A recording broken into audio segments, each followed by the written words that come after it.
आज हम हल करेंगे प्रश्नावली 6.1 सवाल नंबर 5। निम्न प्रतिरूपों का अवलोकन कीजिए और रिक्त स्थान भरिए। तो यहाँ पे हमें दिखाया गया है 11 का वर्ग किया 121, फिर 101 का वर्ग किया।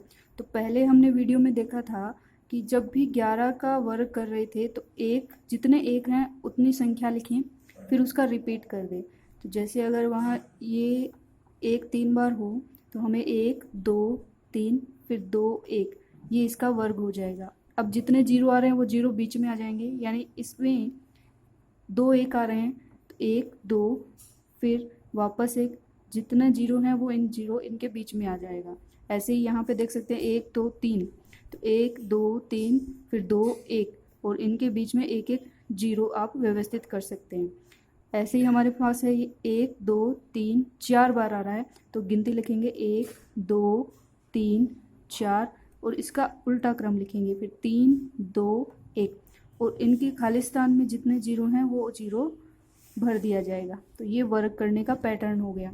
अब यहाँ पे देखें गिनती कहाँ तक आई है, 1 2 3 4 5, फिर 5 के बाद में रिपीट हो रहा है तो यहाँ पे 5 हैं, इसका मतलब एक तो हमारे 5 होंगे, 1 2 3 4 5 और इनके बीच में एक एक जीरो पाया जाएगा।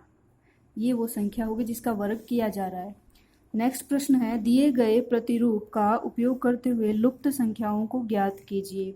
तो यहाँ पे जो प्रतिरूप हमें दिया गया है उसको देखें तो 1 का स्क्वायर प्लस 2 का स्क्वायर प्लस 2 का स्क्वायर बराबर हो गया 3 का स्क्वायर, यानी कि इस एक को दूसरे से गुणा करना है, यानी 2 गुणा 1, 2 गुणा 1 हो गया 2 और 2 का वर्ग बराबर 2 में 1 जोड़ दिया 3, उसका वर्ग हो रहा है। यहीं देखें सेकंड वाले में 2 गुणा 3 ये हो गया 6 और 6 का वर्ग बराबर हो गया 6 में 1 जोड़ा 7 का वर्ग, 4 3 12, 12 का वर्ग 12 में 1 जोड़ा 13, 13 का वर्ग हो गया। तो पैटर्न हमें यहाँ से समझ में आ गया। तो यहाँ से देखिए 4 गुणा 5 20, तो यहाँ पे आएगा 20 का वर्ग, 20 प्लस 1 21 का वर्ग। 5 का वर्ग 5 को किससे गुणा करें कि 30 आ जाए, तो 6 5 36, तो 6 का वर्ग हो गया यहाँ पे और यहाँ से 1 प्लस होकर 31 का वर्ग आ गया। नेक्स्ट है 6 और 7, तो 6 7 42, यहाँ 42 का वर्ग आएगा तो यहाँ पे एक अधिक 42 प्लस 1 43। योग संक्रिया किए बिना योगफल ज्ञात कीजिए। तो यहाँ पे देखिए हमारे पास जैसे 1 से 10 तक की गिनती लिखते हैं, 1 2 3 4 5 6 7 8 9 10।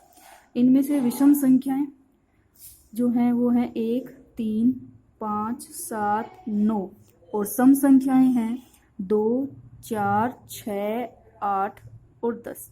तो जो प्रथम क्रमागत विषम संख्याएं हैं वो ये हैं हमारे पास, और ये गिनती हैं 1 2 3 4 5, टोटल 5 है। तो जब प्रथम 5 संख्याएं होती हैं उनका जब योग करते हैं तो वो 5 गुणा 5 यानी 25 के बराबर होता है।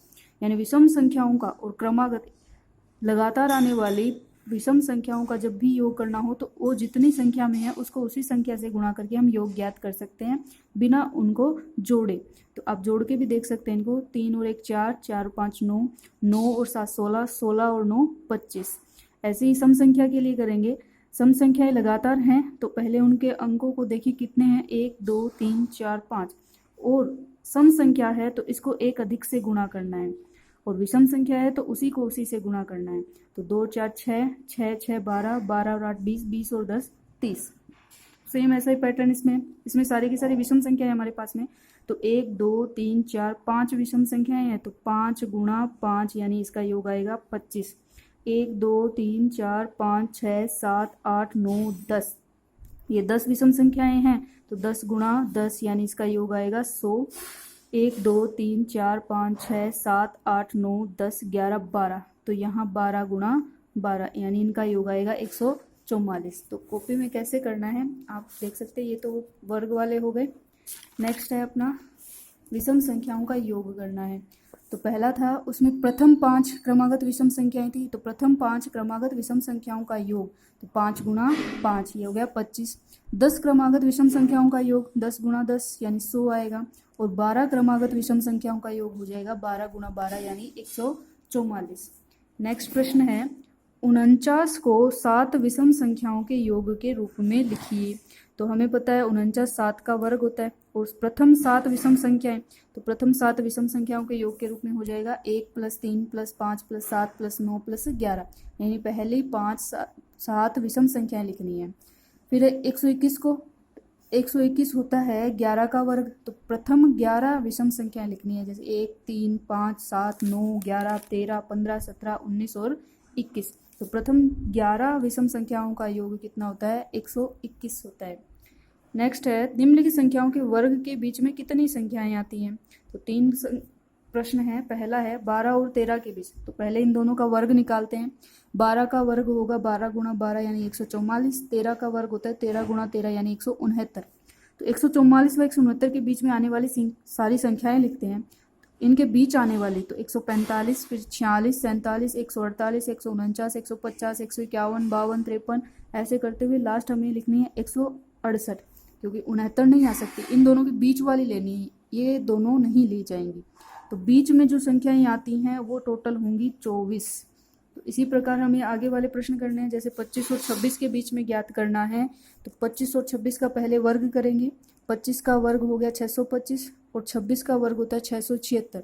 तो 625 से 676 के बीच कुल संख्याएं आती हैं, तो इनके बीच आने वाली सारी संख्याएं लिखेंगे।